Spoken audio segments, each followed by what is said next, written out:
What's up, everyone? Welcome back. I'm Jesse. Another video on the Montevallo Mustang YouTube channel. If you would, take a second, subscribe, like the video, because today we're talking about tools I expect someone to have day one. If I'm hiring someone at my shop, this is like the minimum that they need. Not necessarily the brand or the style or anything like that, but we don't have, oil change guys or lube techs or tire techs. The only thing we do here, this is strictly mechanic shop. There is no one here just changes oil.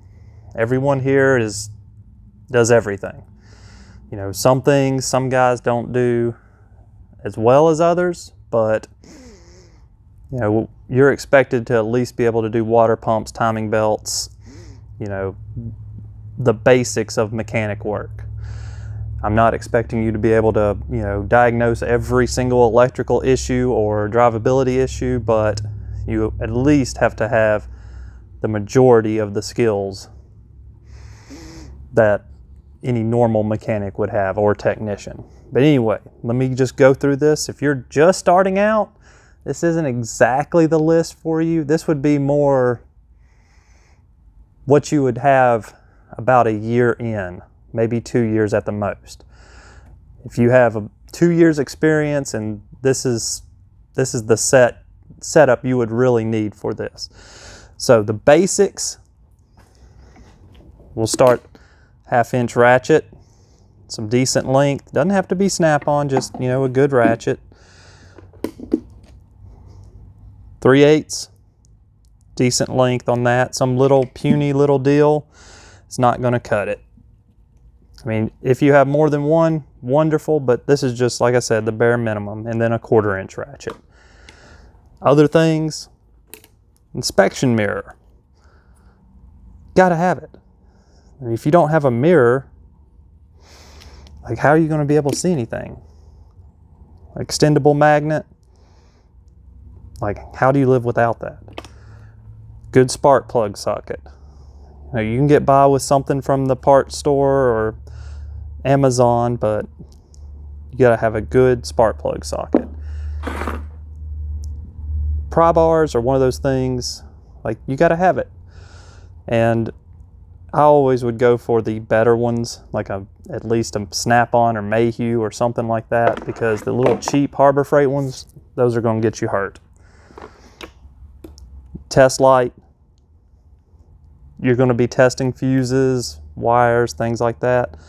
I prefer the one with the, the digital voltage readout, just so you know what you got going on. Flashlight. Like, everyone that works in a mechanic shop should have a flashlight. Like, there's no reason not to have a flashlight. That would be silly to work here and not have a flashlight. Like, you would be borrowing someone else's because you would not be able to see anything. That's just how it goes. 1/2-inch impact. Doesn't have to be battery powered. It can be a Ingersoll Rand or Aircat or whatever, Snap-on. Just a good 1/2-inch impact. My toy right now is the Milwaukee mid-torque 1/2-inch. I'm really liking this. This is for what we do. We don't do heavy duty. This is pretty much all you need. And with 1/2-inch, the minimum sockets you need in 1/2-inch would be like a 7/8 or 22, 3/4 or 19, and a 21. Like, that's the minimum in 1/2-inch. You need a lot more than that, but that's bare minimum. 3/8 impact. Nowadays, if you're starting out, I'd just about say just get the battery one. Either the Snap-on, the Milwaukee. Don't buy the Matco. I mean, the 18 volt or 20 volt or whatever it is okay, but do not get that 16 volt thing. I hate that thing. But I don't really see any reason to get air anymore when it comes to 3/8, especially if you have a strong 1/2-inch. Just get the 3/8 that battery powered, because it's going to be way more convenient. Speaking of 3/8, impact sockets. At least deep, and shallow and 3/8. I would get the mid-length too, just because I like these. They're handy, especially when you're using a battery ratchet, or you really got to get in somewhere tight. They work really well. 1/4 inch, just get deep and shallow or mid-length. Decent set. It doesn't have to be snap-on. You don't put a lot of torque on these, but just something decent.